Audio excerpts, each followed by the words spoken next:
all of this was completely avoidable. Very, very avoidable. And this is an unfortunate path that we have gone through before. It's not anything new. One had just thought that, look, we would have learned our lessons from what happened in the past and will not be having a repeat of these kinds of very, very unfortunate situations. And I'll tell you why. The reprisal attack or not, let's be adults here. We know what will be happening in that community. The way the army will respond. Even when one soldier, just one soldier, is killed in a place, you know what the response has always been. I'm not too young or too small to know how things have happened. I think there was a time in Badagry where I think one soldier was killed. The whole DP of a police station, the police station was razed down, policemen were killed, and so we know how this is. How much more we're talking about 16 amongst them commissioned officers. You understand? Killed in that gruesome, barbaric, dastardly manner. Of course, the consequences are going to come, and you can call it whatever name you want to call it, reprisal or not. But you know what? What we're saying here, and I think what the human rights community is saying, Femi Falana, SAN inclusive, and other well-meaning Nigerians are saying is that, look, this has happened. There has to be rules of engagement. You have to respect the rules of engagement. And what is supposed to be the rules of engagement? Get after the perpetrators of this crime and then bring them to justice. We prosecute them in our law court. If you understand what I'm saying. Yes. You see, we are not a lawless country. It's not a banana republic. Even though a lot of our actions tend towards us moving very, very close to be almost being a banana republic in the things we do. If you understand what I'm saying. So what we're saying is that, look, this has happened. This criminal element, yes, maybe well identified within the community, but there can be collective punishment, and we should not encourage it. This doctrine of collective punishment, because this happened in that community, everybody in that community has to be punished. No. Even though, yes, we understand that there will be some complicities here and there, some community members who know some of these guys and all of that. We agree to that. But you can't go on a blind race. That is what the human rights community is saying. And that's what I'm also saying. We sympathize with the military. 100%. These are heroes, and they should never have died in that manner. Not even in that circumstance. Going on a peacekeeping mission because two warring communities are fighting over land, and then they were killed in that manner. Some of them, according to reports, beheaded. Some of them, their intestines were ripped open and all of those kind of things. You ask yourself, who are these animals? And they have to be punished. They have to be fished out. I agree completely. But it cannot be under the doctrine of collective punishment. Because what we are getting, the reports we are getting, even though as we speak, the governor of Delta State, if you look at the report, have visited the community. Yeah. But he was not even allowed to take in the journalists. You understand what I'm saying? Yes. Media men were not allowed into the community. They barricaded the road. So that should tell you something. What is going on? Why are you not allowing press men go into the community? So again, it's all a very messy, sad situation. Very avoidable. But again, like I said yesterday, we are looking at a complete failure of governance again. One thing leads to another thing. It's not, these things don't happen in isolation. Because we ask ourselves, this particular communal clash has been ongoing for some time. What efforts really did the government make, to resolve this issue? What has the government been doing? Community leaders, local government, senators, House of Reps members, the traditional rulers, the elders of those communities. What have they been doing to ensure that this thing does not get to this very ugly situation? That's number one. Number two is to ask ourselves, how do we then deal with proliferation of weapons in Nigeria? Because again, for you to take down commissioned officers and soldiers, that number in that manner, because there you had a lieutenant colonel. I know a lieutenant colonel, major, captain will not go into a place not well protected. They're going to go there with serious weapons too. Then for them to have been ambushed in that manner and killed in that manner, we ask ourselves, the people that committed this crime, what kind of weapons were they carrying? I don't know whether you understand what I'm saying. I'm with you, yeah. So we need to ask ourselves the proliferation of weapons. in Nigeria, I don't want to even just situate it and limit it to the Niger Delta, because that's not where we also have these problems everywhere. And then in the Niger Delta, when we hear of bunkering, oil theft, busting of pipelines and all of those kinds of things, those people doing those things, the money they make, they would also buy weapons to protect themselves. If you understand what I'm saying. Yes. So it's like I said, it's a complete failure of governance we are seeing here. From our security operatives to people in government, that it's a complete failure thing. If you understand, it's unfortunate, very avoidable. But we are here we are now. The normal thing that we are supposed to do as president is to call for caution. Call for caution, yes, go after the criminals, seize them out, put them before the law court, that prosecute them properly. But again, all of that cannot happen without some other things coming with it. Because again, what the army is saying, the army have been talking, and what they are saying is that, look, they are going after the criminals, one. The second thing they are saying is that, look, as the army formation, they have to retrieve all the weapons that was taken away from these fallen heroes. You understand what I'm saying? That, yes. Look, those soldiers that were killed had weapons, and those weapons had been taken, and they have a mandate to recover all those weapons.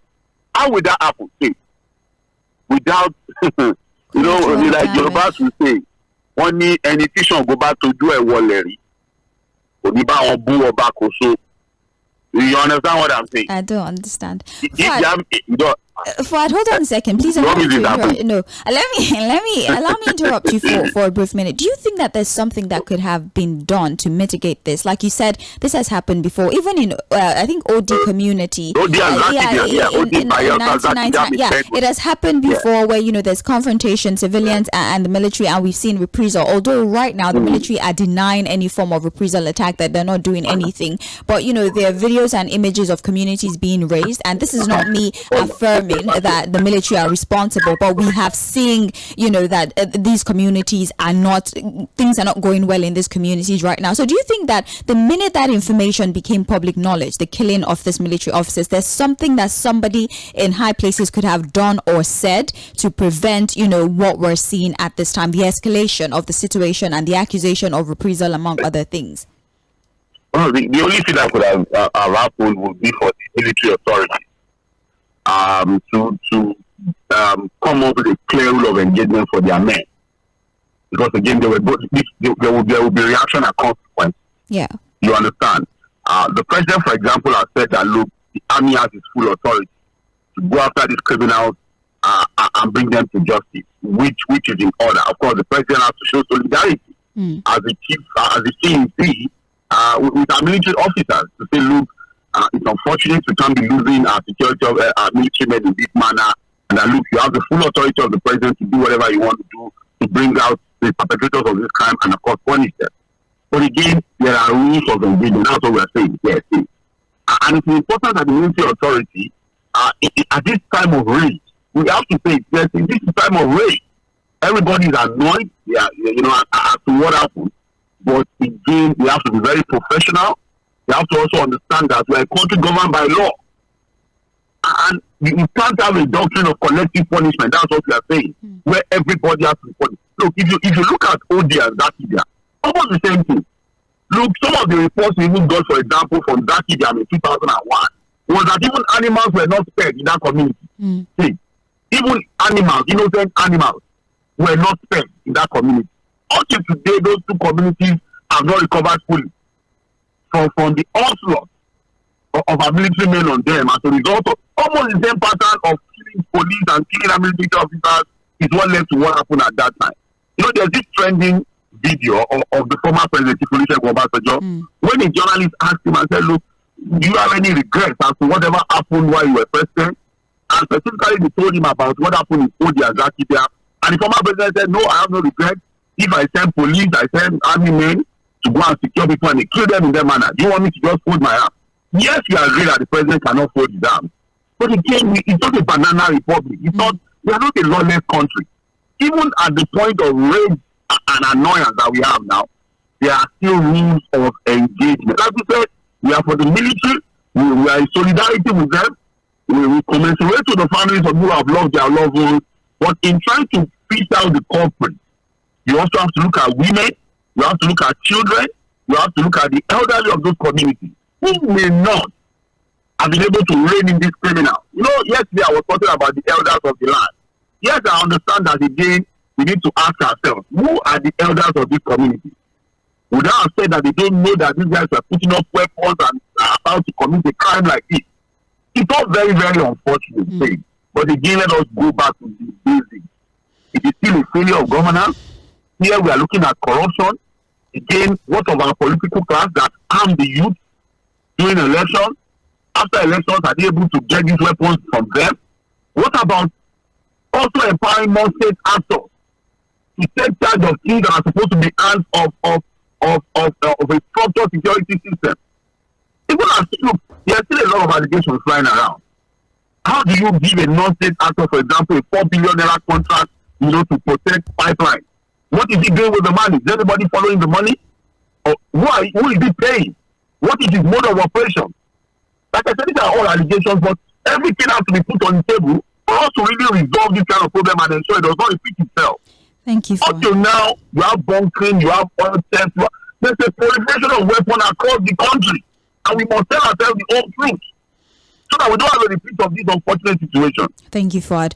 You can get more information of that story on page 2 of the Punch newspaper. This is still trends in the papers on Mainland 98.3 FM, the sound of Lagos.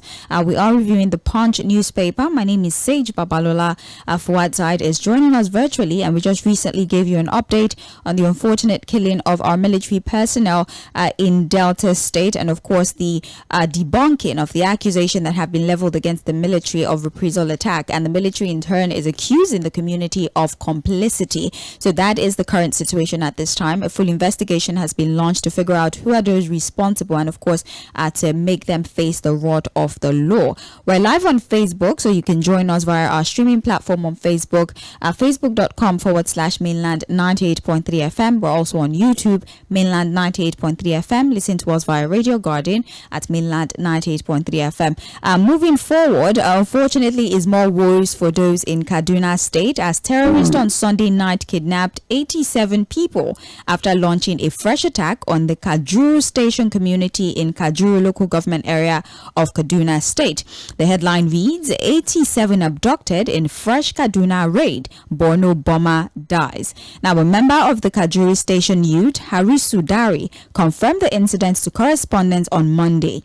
Harisu said the terrorists broke into shops and stole food items, and other valuables. They invaded the village at around 10 p.m. The attack came barely 2 days after 15 women and a man were abducted in the Dogonoma community of the same local government area. Fuad, Kaduna State in its entirety, aside from even the different local government, has been the epicenter of kidnappings for a few weeks now, even if not extending into months. It's been back-to-back consecutive attacks and kidnappings, which surprises me, because I believe that when something becomes, continuous, some sort of structure should be put in place as a preventive, mechanism. But I don't know how these kidnappers are able to do this consecutively. They just go to different local government areas in one particular state and are able to abduct large numbers of people. There's also a report of a suicide bomber who attempted to enter into a local restaurant, but the bomb detonated before he was able to enter into the restaurant. There's also that report as well. But Fuad, Kaduna State in focus. What is going on with that particular state and these communities that have been attacked back to back? Well, say honestly, I don't even know what to say, because again, like you said, it has become the epicenter of a lot of very unfortunate situations in the last few days. Like, let's say about 2 weeks now, from the Kuriga, kidnapping of school pupils and their principals and teachers, to subsequent abductions of people in different parts of Kaduna State. And so when you read these reports on a daily basis, when these updates come, these reports come, you want to ask yourself, are we normal people? Because again, it seems we're now living with abnormality. We see it as normal. These figures come, these reports come, there's no sense of urgency. Just yesterday, myself and Sandra were watching TV, and the Kaduna State governor was giving sharing fertilizer to farmers. And it took, there was almost all the major TV stations were at that event. You had people, you was also there. The fertilizer bags were branded with his name. He had his face caps on. Political supporters were there sharing in on. What am I going to do with fertilizers if I'm unsafe? That's what I'm saying. And I look at the governor Obasanjo himself, waving at people, making all those kinds of statements. You had commissioners after commissioners making statements. And I'm like, is this a state where over 200 children have been kidnapped and they are still in the kidnappers' den? With a deadline, Fuad. With a deadline. With a deadline. Is there any sense of urgency?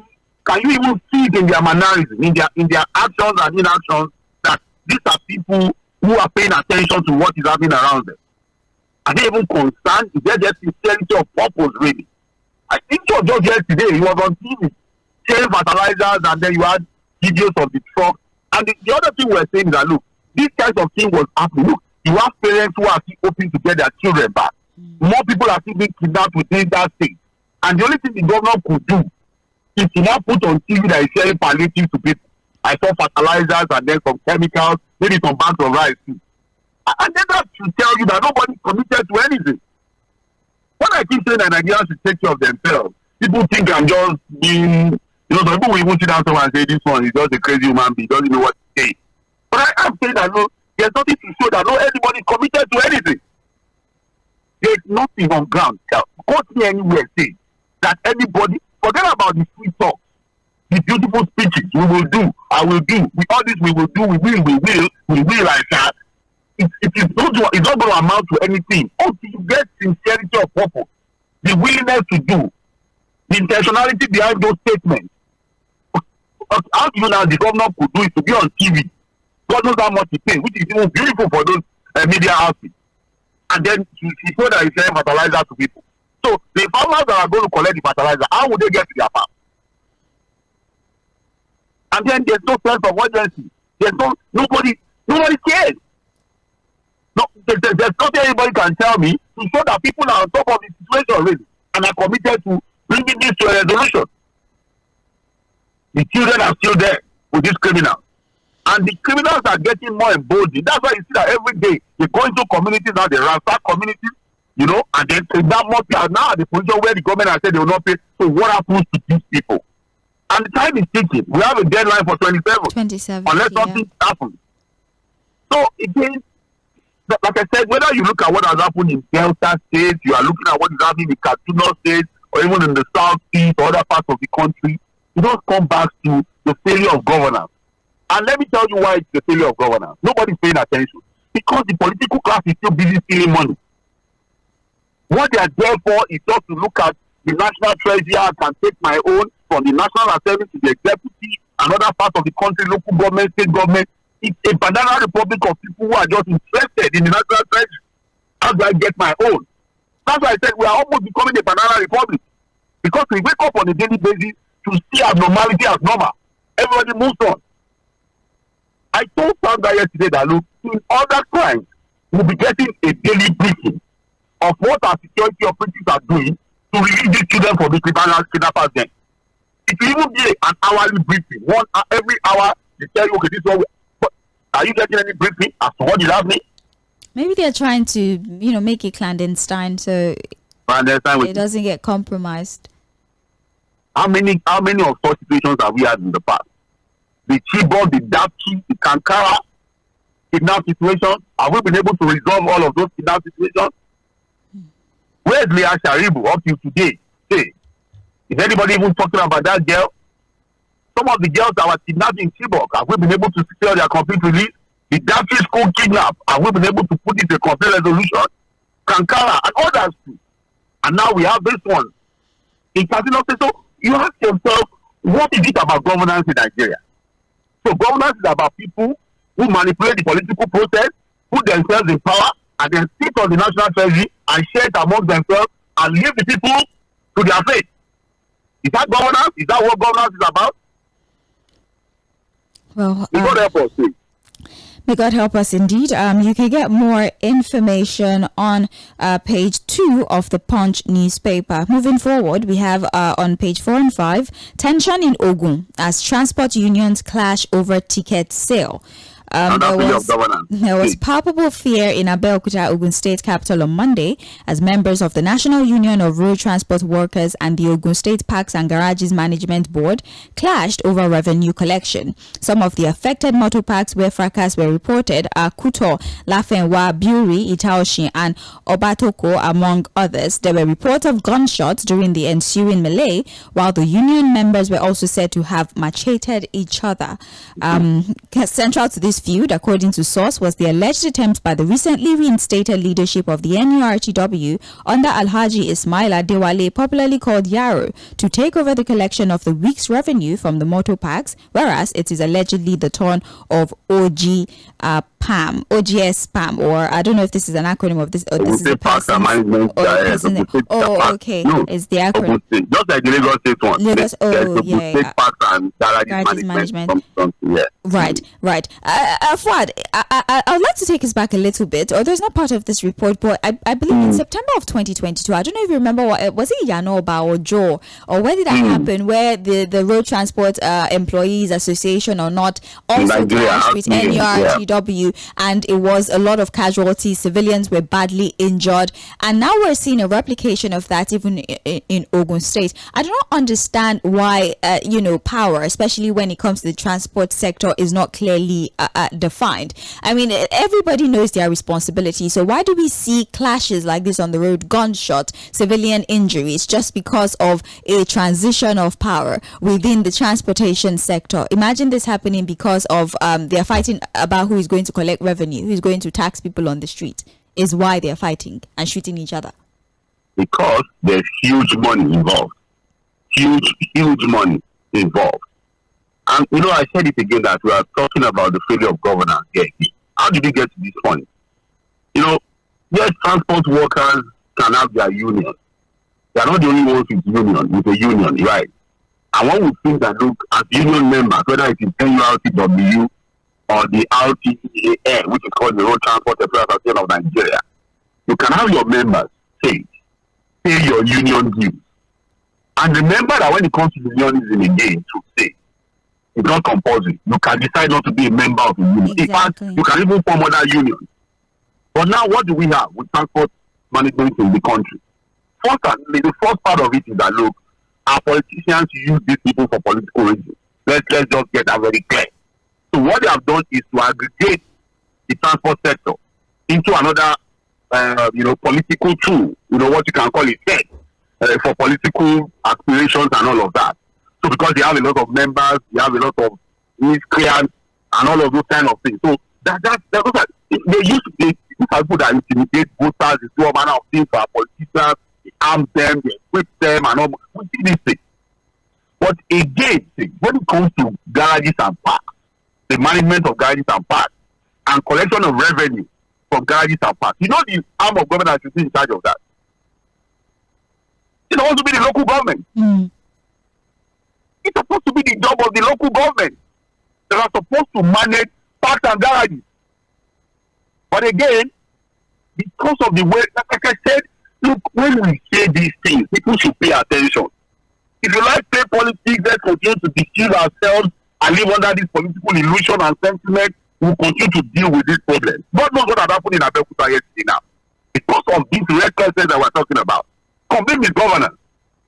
And then what the state government has done is to put those things in the hands of those state actors for their own political interest. There's no other interest, I'm telling you. The reason why you now see that non-state actors are the ones in charge of our parks and garages. Yes, there can be unions. I'm not saying there should not be unions. But the unions should be limited to the activities of their union members when it comes to dues and collection. Parks and garages should be in the hands of the local government. But the states are taking it over and handed it over to these unions. And then what do you now see? The fighting, the killing, machete everywhere. Is it a banana republic? Are we animals? I was telling somebody, I said, look, these are our leaders, all these governors, the local government chairmen, they down to the president. Maybe they travel out. Wherever in the world have they gone to, that they see that garages and parks are managed the way they manage it in Nigeria? When you see people holding cane, using all these sticks, giving people side mirror. Have you seen it anywhere? The way they travel all around the world, did they see it anywhere that kind of thing happen. And then you have a foreigner who will come in, and then the man needs to get their airport, and then gets to Oshodi, and begins to ask himself, are they fighting in this country? Is this a jungle? And this CDC, they take away their eyes because of political interest. I keep saying it. The monies we make, the revenue from parks and garages, the monies that goes into revenue collection from parks and garages in Lagos alone is enough to maintain our roads.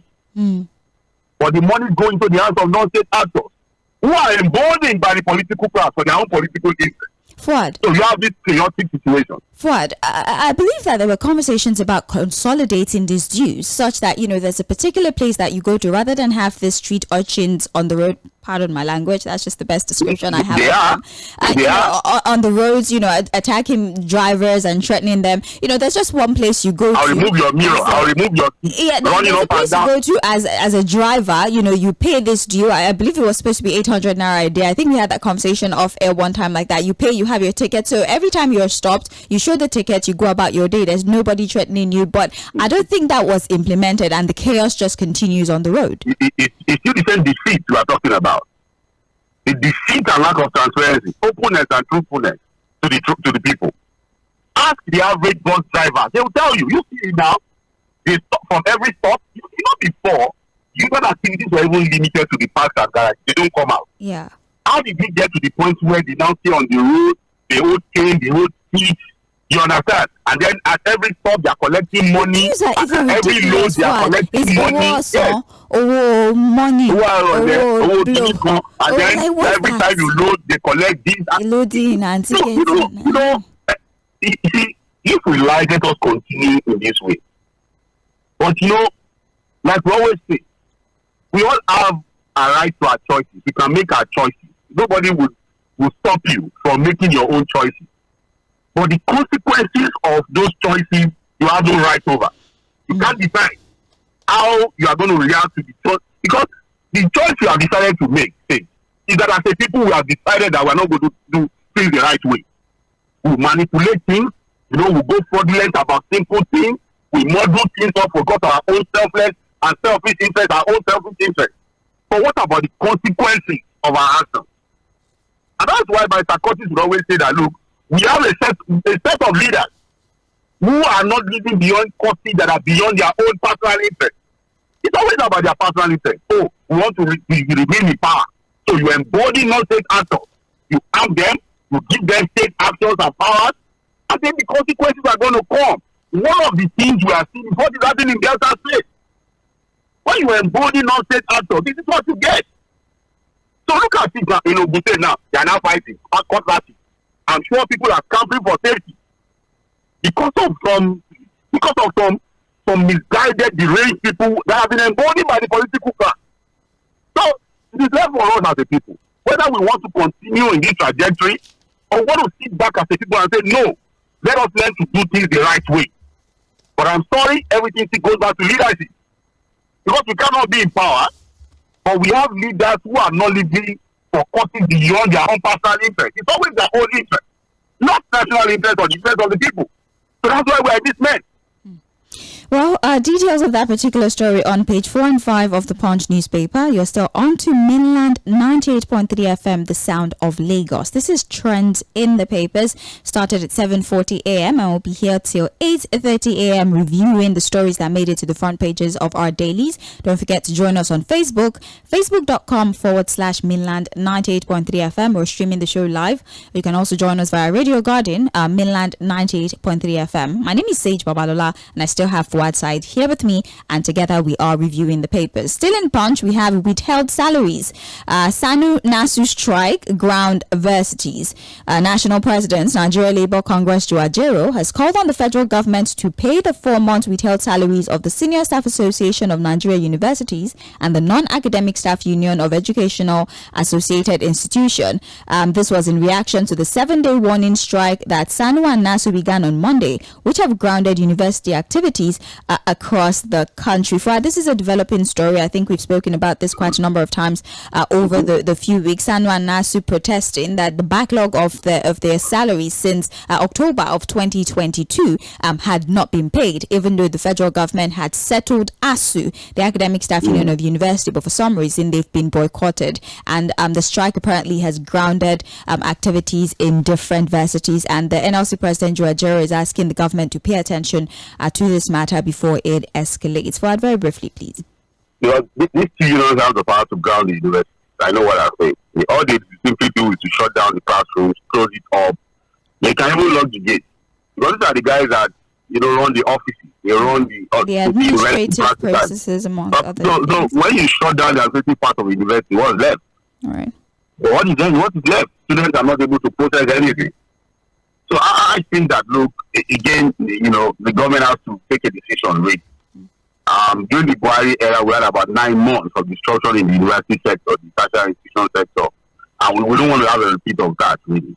Yeah. I think that the government can resolve this. These are low-hanging fruit, I think, the president can, because again, it will be a good one for the president and this particular administration to show that, look, during my time there was no disruption with the tertiary education in Nigeria. It will be a very good record for them to have. I think they should call the SANU, the NASU guys. I will sit down with them and find a way to resolve the matter. It could be gradual payment, it could be payment in installments and all of that. But it is doable than to allow it to fester and bring another round of destruction into tertiary education in Nigeria. Let's just avoid this. And so this is an appeal to the government to quickly look into this matter and find a way to resolve it. Indeed. Page 20 of the Punch newspaper. Now let's go back to page 9. The report reads, Rep summon Edo, RMAFC over judges' poor pay. The House of Representatives Committee on Judiciary has invited the Ministers of Finance, Budget and National Planning, as well as the Secretary, National Judicial Council, for deliberation over the poor remuneration of judicial officials across the country. During the valedictory court session in his honor, retired Justice Musa Dattijo of the Supreme Court had revealed that justices of the apex were poorly paid. He says, and I'm quoting, "It may interest one to know that the Chief Registrar of the Supreme Court earns more than justices. While she earns 1.2 million naira per month, the justices take home 751,000 naira in a month. The CJN, on his part, takes home 400,000 plus. The salary of a justice curiously drops rather than increases when he gets the added responsibility of being a CJN. That the unjust and embarrassing salary difference between the justices and the chief registrar still abides remains intriguing, to say the least." That's what he says. Fouad, our attention has been drawn to the judiciary and how we need to look into the poor emoluments offered to these individuals that are supposed to be the last hope of the common man. Fouad.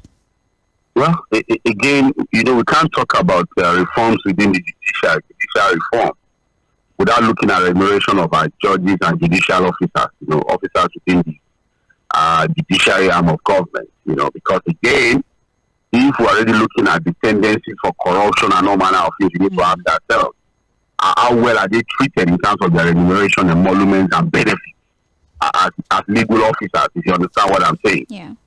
Because again, if you look at the figures, as against what the other people, when we say the other people, look at what the executive gets, for example. And then look at what the people, the off your mic people, what they are getting. And then you look at the judiciary now. Because again, it's not even about emolument, salaries, and remuneration generally now. Also the treatment, the kind of treatment, the opportunities that are available for them to really take care of themselves now, quote and unquote. I'm being careful with my words now. Look at the access to funds and money in the executive. Look at that of the legislature too. And then at the end of the day, when you scatter everything, you now bring it to the judiciary, and they'll be looking at you. You understand what I'm saying? So that's why you have this talk about the fact that look, people buy judgments. A lot of judges are open to corruption. During the Buhari era, there was this bust into judges' houses, trying to see whether some of them had dollars or they had all manner of things. So whether we like it or not, it's important that we talk about the fact that look, I don't think our legal officers are being taken care. Even if you go to the courts to A lot of them are still using long, are still writing their judgments, when we talk about technology. So a lot still has to be done, when we talk about our judiciary.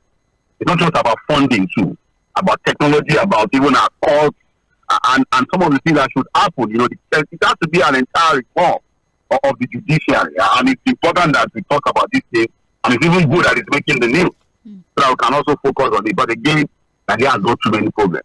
Right. But this is one of them that we should also, because again, this is the last hope of the common man. It's supposed to be the last hope of the common man. So we should take care of it. Right. Page 9 of the Punch newspaper. Just to put that out there, dollar supply rises to $11 billion. Naira closes at 1,572 Naira to $1. That's currently where we are. To drop. Now. It's now 1.5 up, down, 1.6, 1.5, that's the range now. On the private market, it was around 1,800 over the last couple of days. But on the official market, dollar supply has risen, and the Naira is closing at 1,572. We should be talking about the parallel market. There's nothing happening at the official market. I just decided to, emphasize the official market, for...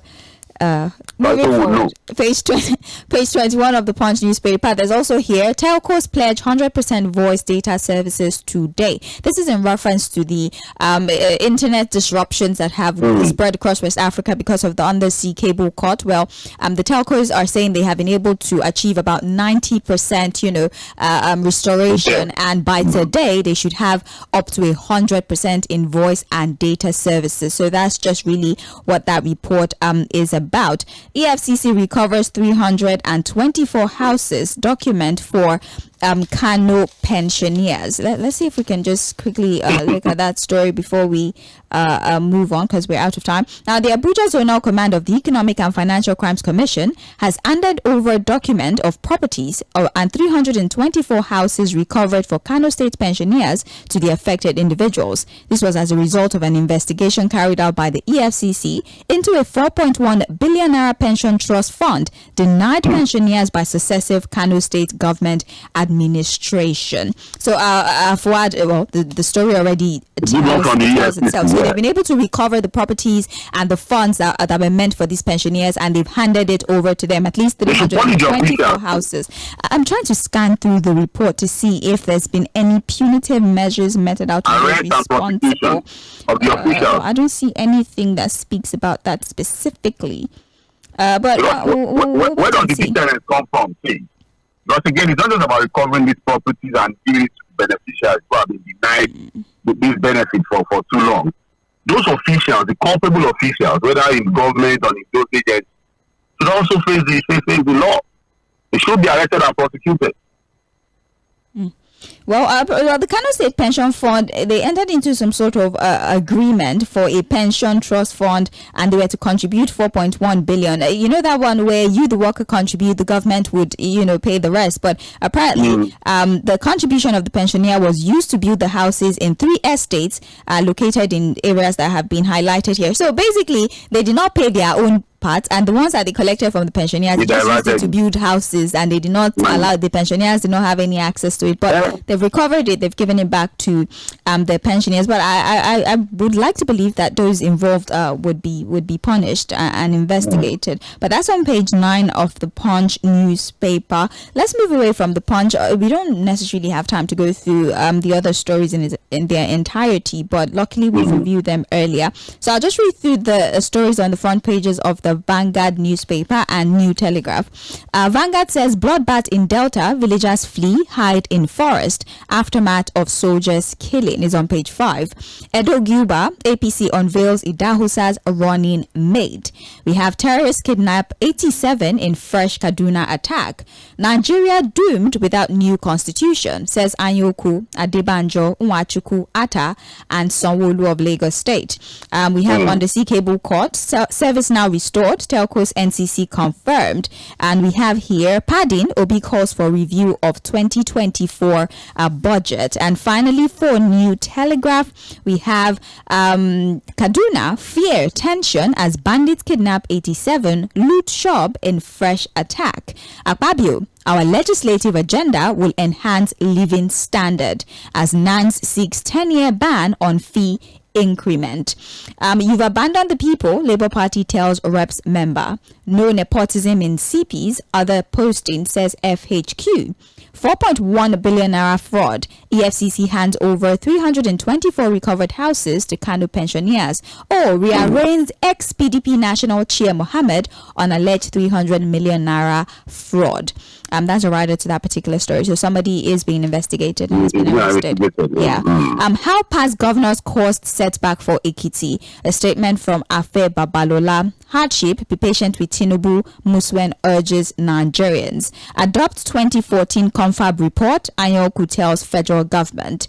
Pay varsity workers, avoid strike outcome. NLC tells federal government. Unlawful arrest detention. Court dismisses Kanu's lawyer appeal against police DSS. And finally, defense ministers, killers of 17 officers, soldiers must face justice. And that's about it for trends in the papers for this morning. Fᴜā, thank you so very much for your participation. We're going to go on a brief commercial break, and when we come back at 8:40 a.m., it will be time for Mainland Focus. This is where we open the phone lines, allow you an opportunity to speak to us, speak to two or more selected stories, and then we give you further analysis with the help of Fᴜǎd Said, and then via our multiple platforms, Facebook, YouTube, WhatsApp, text messages, and of course the phone lines, you can contribute to the selected stories. My name is Sage Babalola. This is still trends in the papers on Mainland 98.3 FM, or well, the Morning Express on Mainland 98.3 FM. Don't go anywhere.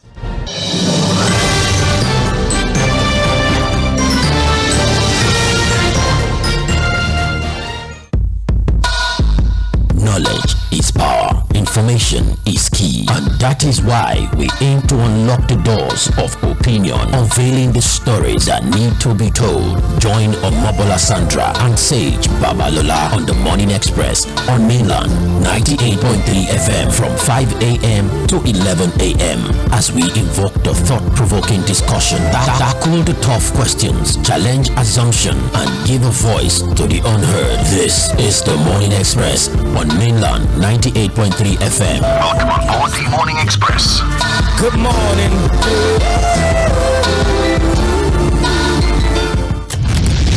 Ladies and gentlemen, here it is. The most listened to radio show on the planet. Even the other stations are tuned in too. Welcome to the Morning Express.